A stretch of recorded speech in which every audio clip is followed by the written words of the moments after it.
Não foge, não. Irmão, mas nós vamos falar sobre obediência hoje. E se tem um assunto que é duro, é difícil, mas é o assunto mais importante para todos nós. Isaías capítulo 1, verso 19, o próprio Deus diz: se vocês me obedecerem, vocês comerão o melhor dessa terra. Então a gente já pode dizer que se a gente não está comendo o melhor, é porque a gente não está obedecendo. Tudo começou com desobediência. Tudo que a gente está vivendo hoje, irmãos, de problemas é desobediência. Primeiro de Eva. Parabéns, mulheres, né? Parabéns. Não, estou brincando, brincadeira. A principal desobediência foi de Adão. Porque Deus colocou Adão para lavrar e cuidar daquele lugar de influência que Deus tinha dado a ele. Se a serpente entrou no jardim, é culpa de Adão. Se Eva deu ouvido para a serpente, é culpa de Adão. E se Adão comeu da maçã, é culpa do Adão. E se Adão, em vez de se sacrificar pela sua esposa, acusou a sua esposa, é culpa do Adão. Então tudo é culpa do homem. Aliás, 100% dos problemas do mundo é culpa do homem e não da mulher. Famílias destruídas, crianças abandonadas, crianças órfãos, problemas no mundo, problemas com mulheres, todo tipo de homem, é culpa do homem. Amém, irmãos? Bate no peito e fala assim: a culpa é minha. Ah, vocês não têm coragem não, né? Fala com vontade aí, fala assim: a culpa é minha. Ah, pelo amor de Deus, cara. Mas fala igual homem, irmão. Fala aí: a culpa é minha. Isso. Faz igual Jesus, irmão. Ué, por que Deus não enviou uma mulher para salvar o mundo? Porque tinha que ser um homem. Porque o homem Deus chamou para governar a terra, para liderar. E o primeiro homem entregou o governo na mão do diabo, mas o segundo homem tomou a chave da mão do diabo e estabeleceu agora um novo padrão de homem que se sacrifica, que se entrega. O primeiro homem amaldiçoou a terra, mas os homens que estão aqui dentro estão aqui para abençoar a terra. Não é assunto de hoje não, irmão. Mas vamos mudar aqui, senão eu vou embora. Abre comigo no livro de Filemão. No capítulo... só tem um capítulo. Filemão, versículo 8. Filemão, versículo 8. Ah, irmão. Meu Deus, hein? Filemão, versículo 8. Diz assim a palavra do Senhor. Paulo, apóstolo, escrevendo para Filemão, ele diz o seguinte no verso 8: pelo que ainda que eu tenha, como teu pastor, como aquele que te gerou, eu tenha em Cristo grande confiança para te mandar o que convém. Que isso, irmão? Pô, que pastor é esse, irmão? Olha o que ele falou. Não, ele falou que... Não, perdão, na minha tradução está errada. Eu tenho confiança para te pedir gentilmente o que te convém. É isso que está escrito na sua tradução aí? Paulo falou assim: olha, eu tenho em Cristo confiança e autoridade para te mandar o que convém. Mas, todavia, peço-te antes por amor, sendo eu tal como sou, Paulo, o velho, e também agora sou prisioneiro de Jesus Cristo. Eu peço-te, pelo meu filho Onésimo, que eu gerei nas minhas prisões, o qual em outro tempo ele te foi inútil, mas agora a ti e a mim é muito útil. E eu te tornei a enviar ele, e tu torna a recebê-lo, como a mim mesmo, como as minhas próprias entranhas. Eu bem quisera conservar ele comigo, para que por ti me servisse nas prisões do Evangelho, mas nada quis fazer sem o teu conhecimento, para que o teu benefício não fosse como por força, mas voluntariamente. Porque eu bem sei que ele se tenha separado de ti por algum tempo, para que o retivesses agora para sempre. Não mais como escravo, agora mais do que um escravo, mas como um irmão amado, particularmente de mim. E quanto mais de ti, assim na carne como no Senhor. Assim, pois, se me tens por companheiro, recebe-o como a mim mesmo. E se ele te fez algum dano ou te deve alguma coisa, coloca isso na minha conta.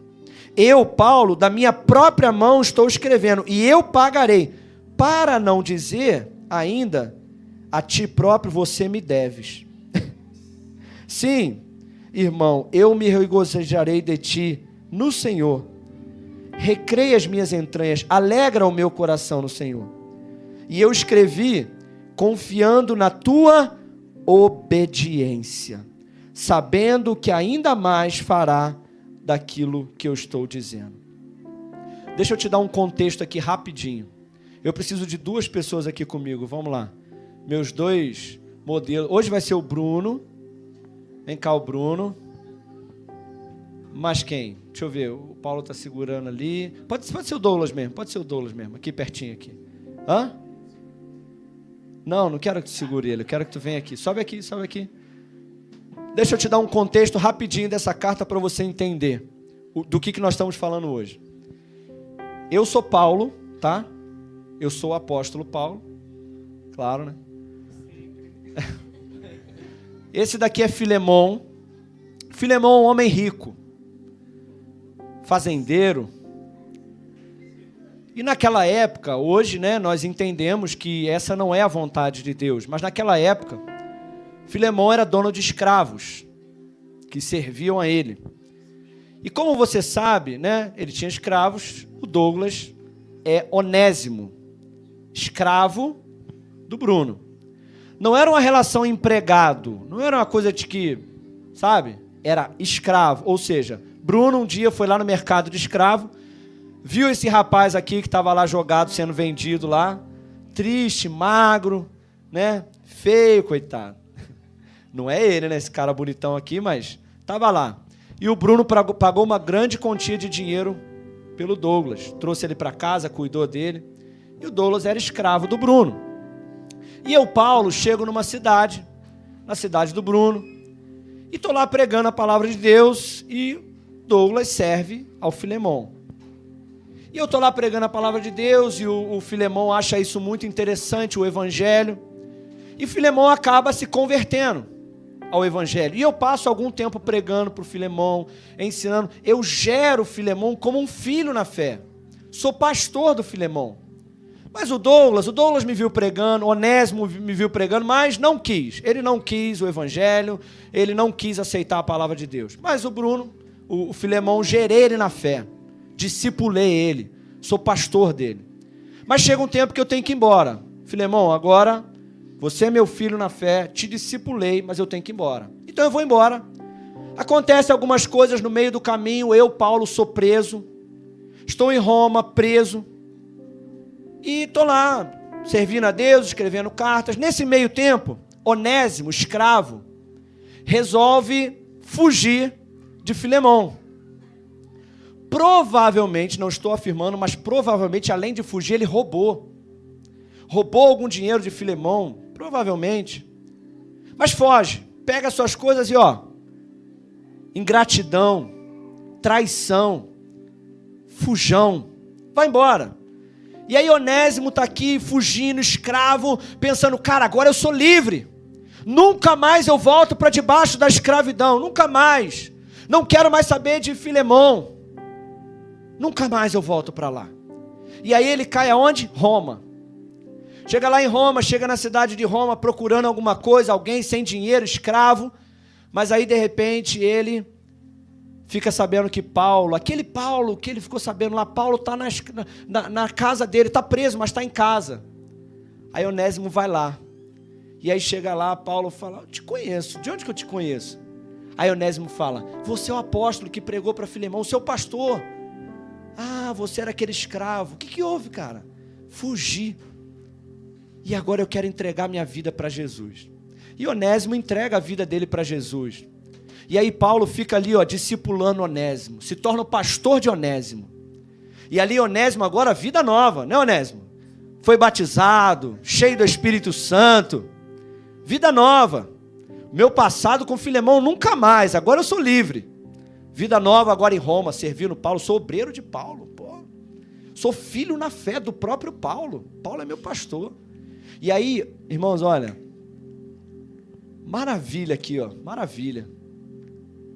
Paulo ali, Onésimo servindo Paulo, ajudando Paulo a escrever carta, que vida boa. Meu pastor, Paulo é meu amigo. Irmãos, todo pastor é teu amigo. Até que chega um momento que Paulo fala assim, é o seguinte, cara, você tem vida nova, né? Se batizou, meu filho, você agora é um discípulo. Só que agora eu quero que você vá lá e volta lá para Filemão.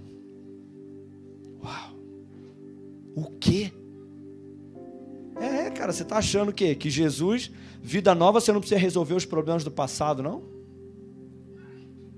Filemão está lá, ó. Irmãos, eu não sei se você sabe disso, mas historicamente, um escravo, ele era literalmente propriedade do seu senhor. E se um escravo fugisse, qual era a pena para um escravo que fugia? Morte. Ele poderia açoitar, bater e matar. Você fugiu, se eu te pegar, tu está morto. Era assim ou não era? Era assim. Agora você imagina o pastor de Onésimo falando assim, eu quero que você volte lá para a cidade de Filemão agora. Agora você imagina Paulo escrevendo a carta para Filemão. Filemão, rapaz, tu não sabe quem está aqui. Sabe aquele escravo que fugiu daí? Está aqui comigo. Filemão começou a ler e falou, sem vergonha, eu sabia que eu ia pegar. Aí Paulo fala assim, agora eu estou te dando uma ordem. Na verdade, Paulo fala assim, eu até poderia te dar uma ordem, porque eu tenho autoridade como seu pastor, porque você é meu filho na fé. Mas eu vou te pedir. Só que Paulo pede e Paulo termina dizendo assim, eu estou confiando na tua obediência. Entendeu? Estou te pedindo, mas estou confiando na tua obediência. Recebe aquele escravo fujão como meu próprio filho. Agora ele é teu irmão na fé. Pode sentar. Agora eu te pergunto, se você fosse o Filemão, não pastor, eu tenho direito legal, a lei me dá o direito de pegar esse escravo e fazer o que eu quiser com ele, matar ele, bater nele, é meu direito. Onésimo podia dizer, o quê? Esse pastor é maluco, eu vou para outra igreja. Tem outra igreja aqui em Roma? Esse pastor agora que eu estou vivendo uma vida boa, livre, eu fugi da escravidão, agora esse pastor quer que eu volte para lá para possivelmente ser morto? Mas eu tenho uma carta. Mas se eu chegar lá e o Filemão resolver não gostar da carta? Quem me garante que o Filemão vai obedecer essa carta aqui? Possivelmente, irmão, quem levou a carta foi Onésimo. Imagina Onésimo com a carta na mão, levando para Filemão. Tem uma carta aí para tu aí, antes de tu me matar, tem essa carta aí. Eu quero te perguntar nessa noite, até onde vai a tua obediência? Hein, irmão? Até onde as pessoas podem conduzir você, corrigir você? Até onde você é um crente que se submete, que escuta, que obedece? Até onde? Pastor, é o seguinte, se eu concordar, eu obedeço. Se eu não concordar, eu não obedeço. Isso tem um nome. Não é obediência, é conveniência. A obediência que só vai até onde eu concordo é conveniência. Ou seja, eu só vou até onde me convém. Se não me convier, convier.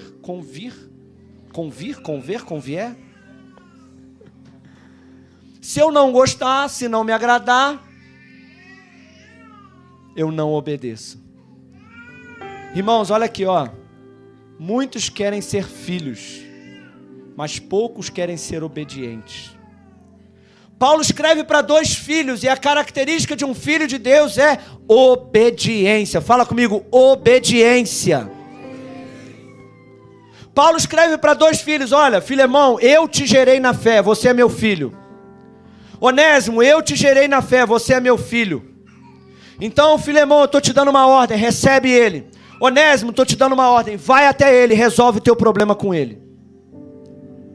E nós vemos nos casos dos dois, sabe o quê?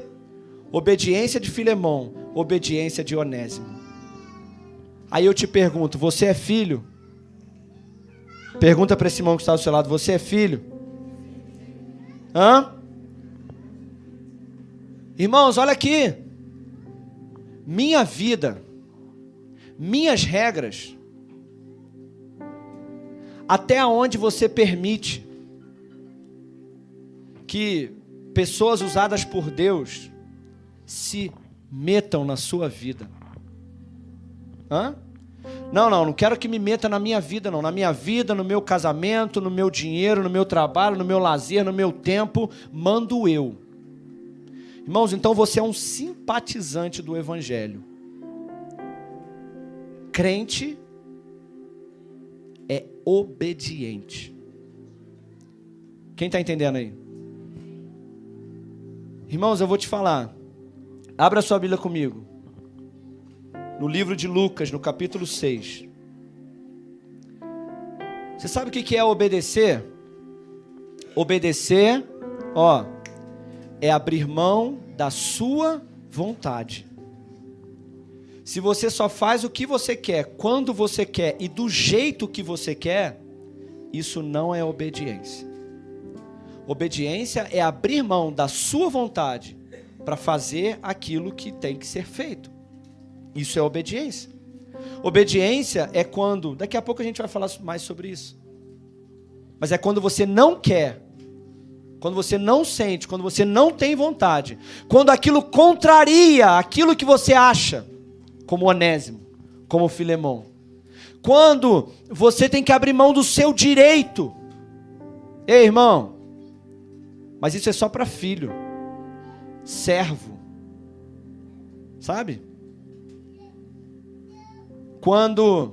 Quantas vezes, irmãos, eu já peguei discípulos, pessoas que estão próximas, porque eu sei que eu não posso fazer isso com todo mundo, mas pessoas que estão próximas, que eu falei assim, a pessoa veio reclamar comigo, fulano me humilhou, fulano me maltratou, fulano me não sei o quê, eu falei assim, vai lá e se humilha, volta lá, se conserta com aquela pessoa. A lágrima chegava a descer de ódio, mas ia. E o fruto, irmão, o fruto é sempre crescimento, amadurecimento, é bênção, porque a Bíblia diz que a obediência traz, e a desobediência traz. Lucas, no capítulo 6, no verso 46, olha o que Jesus disse. Lucas 6, 46. Se você está com a sua Bíblia, sublinha isso na sua Bíblia. Olha o que Jesus disse. Está aí na tela? E por quê? Por que vocês me chamam Senhor, Senhor, se vocês não fazem o que eu mando? Irmão, deixa eu te falar uma coisa. Só pode chamar Jesus de Senhor quem faz o que Ele manda. Jesus só é Senhor de quem é obediente. Por quê, pastor? A palavra Senhor, presta atenção nisso aqui agora, A palavra Senhor é bonito, né? Senhor, servo. Sou servo. Sou servo de Deus. Servo. Tem gente que ainda fala assim, não sou crente, não, sou servo. Amém, eu acredito nisso. Mas só que de repente você não entende o que é a palavra servo. Porque quando traduziram do grego para o português, eles acharam que a palavra original seria muito pesada pelo contexto. A Bíblia foi traduzida para o português em 1681 por João Ferreira de Almeida. Então naquela época, a palavra original seria pesada. Porque a palavra servo é a palavra grega doulos, que quer dizer, sabe o quê? Escravo. Então quando você fala assim, sou servo, fala assim, eu sou escravo de Jesus. Entendeu? Eu sou escravo. E por que Jesus perguntou isso? Porque aquele povo, eles entendiam o que estava falando. Jesus falou assim: por que vocês me chamam Senhor? Kurios é a palavra grega. Por que vocês estão me chamando de Senhor, dono, se vocês não fazem o que eu mando? A palavra Senhor, sabe o que é? Literalmente, aquele a quem uma pessoa ou coisa pertence, sobre o qual ele tem poder de decisão. Jesus falou assim: vocês estão me chamando de Senhor, mas qual o poder de decisão que eu tenho na tua vida? Quem que decide na tua vida? É você ou eu? É você? Então não me chama de Senhor, porque eu não sou teu Senhor. É forte ou não é, irmão? Quando a gente fala assim, Senhor Jesus, isso quer dizer, você é meu dono e tem poder de decisão na minha vida. Se o Senhor falar sim, é sim, não é não. Se o Senhor falar vai, eu vai. Se o Senhor falar fica, eu fico. Se o Senhor falar se humilha, eu me humilho. Se o Senhor falar ficar quieto, eu fico. Fala, eu falo. O que o Senhor mandar, eu faço, porque eu sou escravo e você é meu dono e tem poder de decisão sobre a minha vida. A palavra Senhor é proprietário, aquele que tem o controle. É por isso que eu falo, Deus está no controle. Ô, frase da moda, né? Deus está no controle. Está nada, irmão. A não ser que você seja servo e obediente. Aí ele tem o controle. Porque ele fala, vai, você vai. Vem, você vem. Fica, você... Aí isso é controle. E é isso que eu quero que ele tenha na minha vida. Eu quero que ele tenha o controle e o poder de decisão sobre a minha vida. Quem está entendendo aí nessa noite? Lembra? Filemão, Onésimo.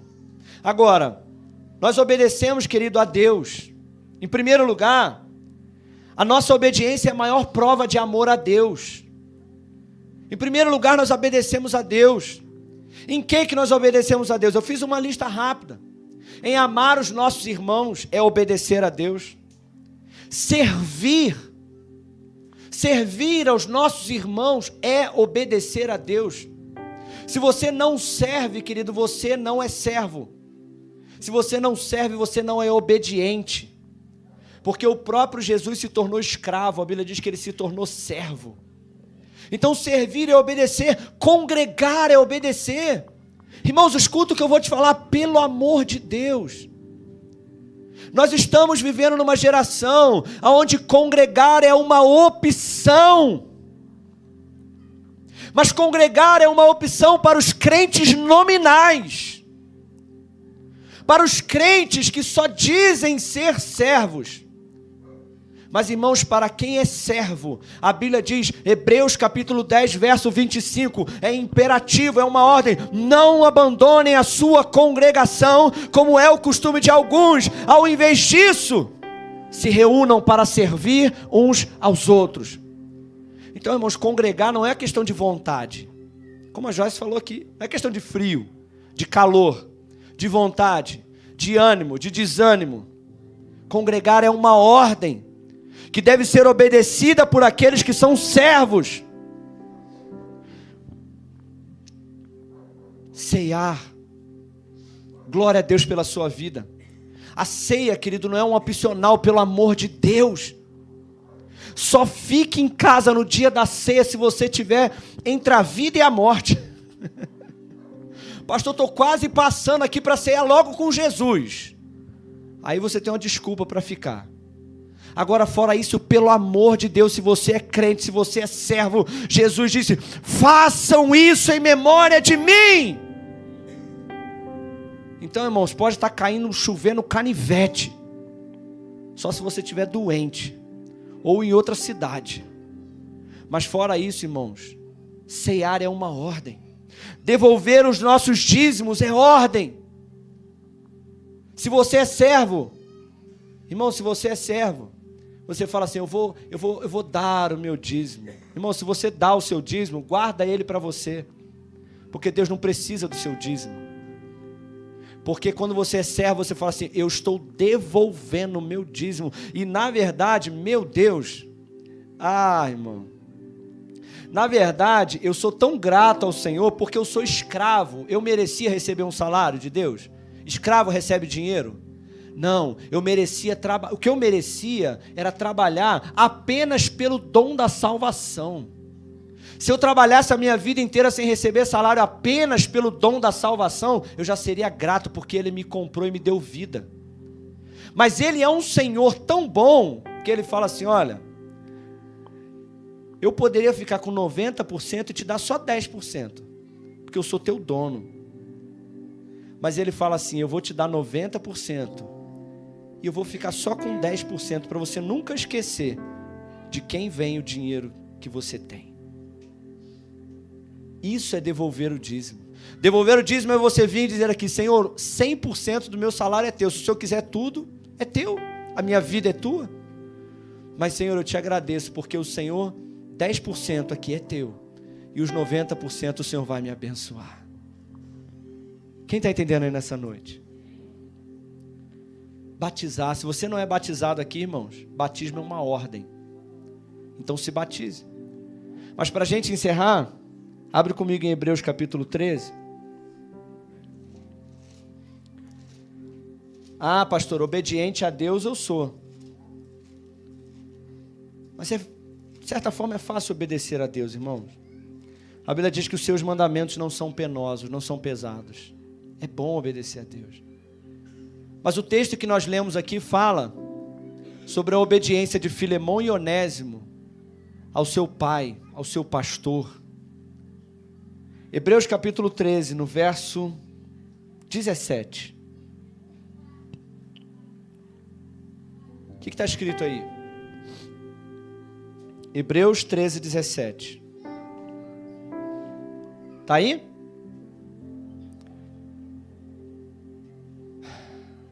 Obedeçam aos seus pastores. Obedeçam, isso daqui é uma sugestão ou uma ordem bíblica? Amém.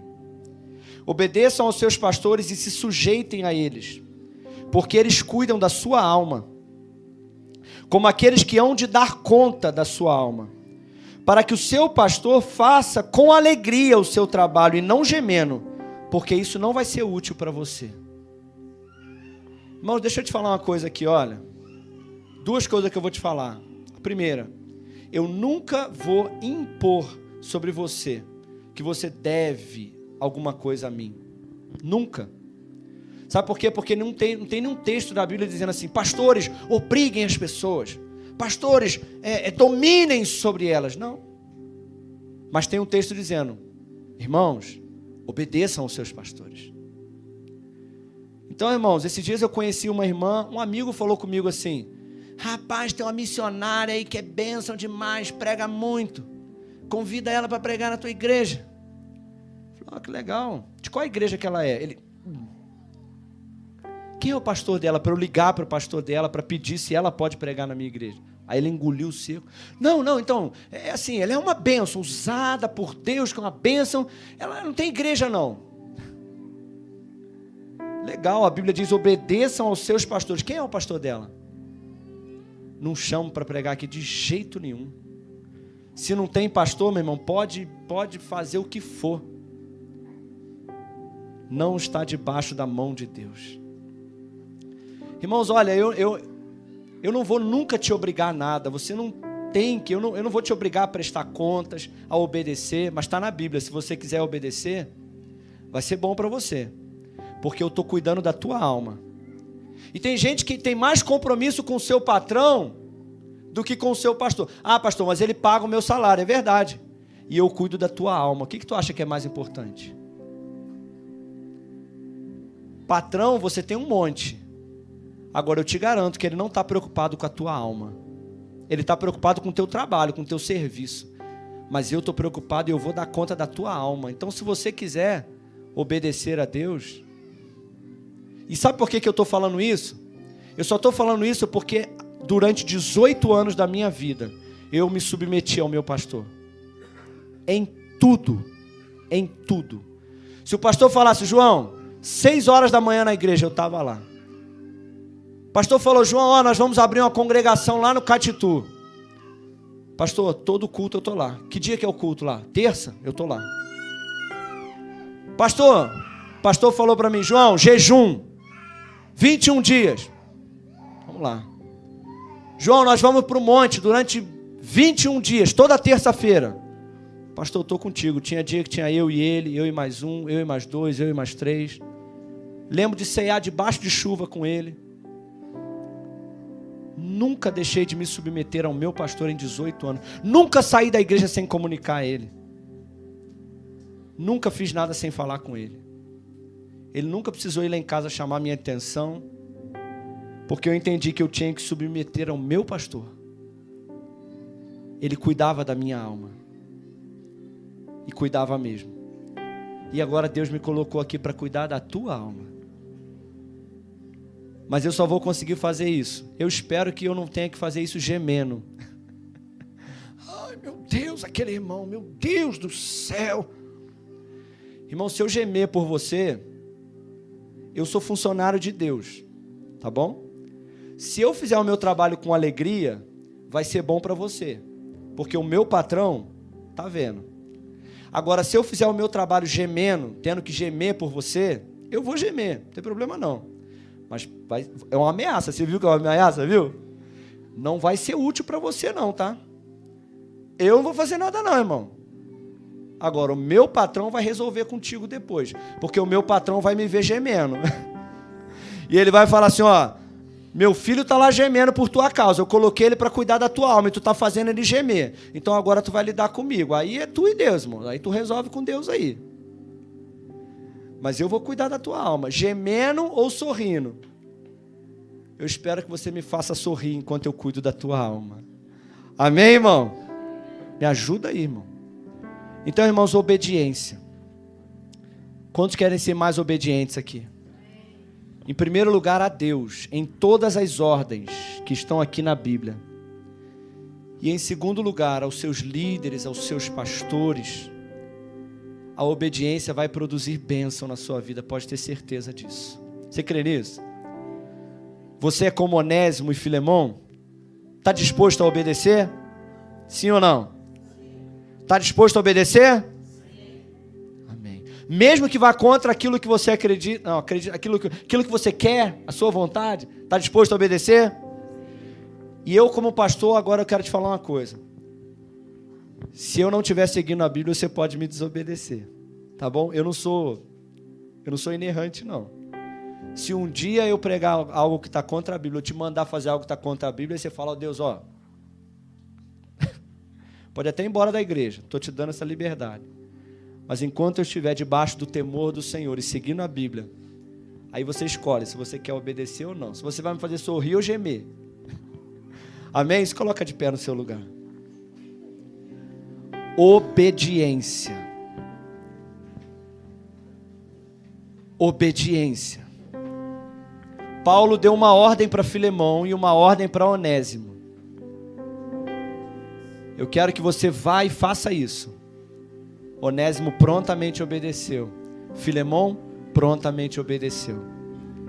Mostraram que eram filhos obedientes. E por isso estão aqui na Bíblia, como exemplos de homens obedientes. E você, irmão? Hein? Tua história está sendo escrita no céu. Hein? Qual história está sendo escrita a teu respeito? A história do Filemão? A história do Onésimo?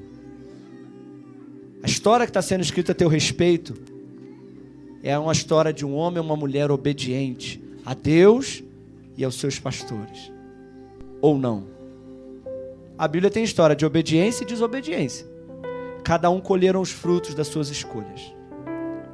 Eu estou colhendo o fruto da minha obediência a Deus e ao meu pastor, por 18 anos. E agora o meu pastor é o meu superintendente, pastor Juventino é meu pastor, e eu oro por ele todos os dias, e me submeto. E espero que você faça isso também. Amém? Fecha os teus olhos. Senhor Jesus, nós te agradecemos, porque hoje é noite de ceia, e a ceia é o maior exemplo de obediência. A cruz era o maior exemplo de obediência, porque a vontade do Senhor Jesus não era ir para a cruz. O Senhor mesmo disse: Pai, se possível for, passa de mim, Senhor. Eu não quero ir para a cruz. Mas, Senhor, que não seja feita a minha vontade, mas a tua, porque eu sou teu servo. O Senhor, a palavra diz, Jesus, que o Senhor se humilhou e foi obediente até a morte, morte de cruz. O Senhor foi obediente até morrer. E nós queremos seguir o teu exemplo, Senhor, sendo obediente não até a nossa própria vontade, o nosso próprio querer, que nós não sejamos crentes que andam segundo os nossos próprios querer e vontade, mas que nós sejamos verdadeiros escravos de Cristo, servos do Senhor, obedientes. Que nós sejamos, que a história que está sendo escrita a nosso respeito seja uma história de obediência. Gera, Senhor, no nosso meio um coração obediente, como de Filemão e como de Onésimo, como de verdadeiros filhos. Em nome de Jesus, nos ajuda, Senhor, a vivermos uma vida de obediência. Coloca a mão no teu coração.